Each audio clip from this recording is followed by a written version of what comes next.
Söz Абдибаева Айсара Нышановна берилет.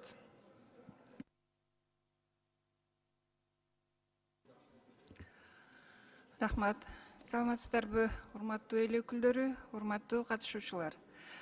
Мен бул мыйзамды колдойм. 16-берене боюнча, Марлен Абдрахманович, карасаңыз, бул жерде коомго каршы жүрүм турумду колдогон уюмдарбы же кандай?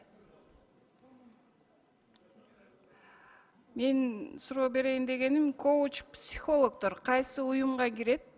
Коуч, психолог, тренерлер. Кайсы жерден лицензия алат, кайсы уюмдарга баш ийет? Тактап алайынчы. Алар эми кайсыл министрликке же кайсыл органга баш ийеткенин айта албайм, бирок ал жанагындай ар кандай мындай жатканда семинарлар өткөзгөндөргө бул тиешеси жок. Ал, пожалуйста, семинарларын, жанагындай өзүнүн лекцияларын окуй берсин, бул жерде маселе жок да.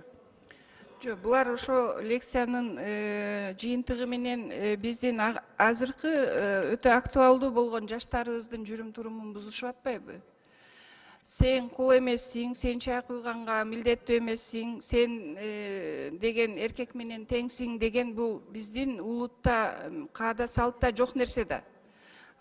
Ошо биздин жаштарыбыз эртең азыр ата энени сыйлабаса, эртең өздөрү кандай татыктуу ата эне боло алышат? Ошолорго дагы бул жерде менин оюмча каршы чаралар көрүлүш керек да. Жалпысынан сизди колдойм, айтканыңызда жан бар. Анткени ар кандай өзүн кыйын сезгендер чыгып, элдерге лекция окуган болуп, анан өзгөчө жаштарга, аларга башка бир мамлекеттин каада салтын бизге киргизгенге аракет кылгандарга албетте биз тыюу салышыбыз керек да.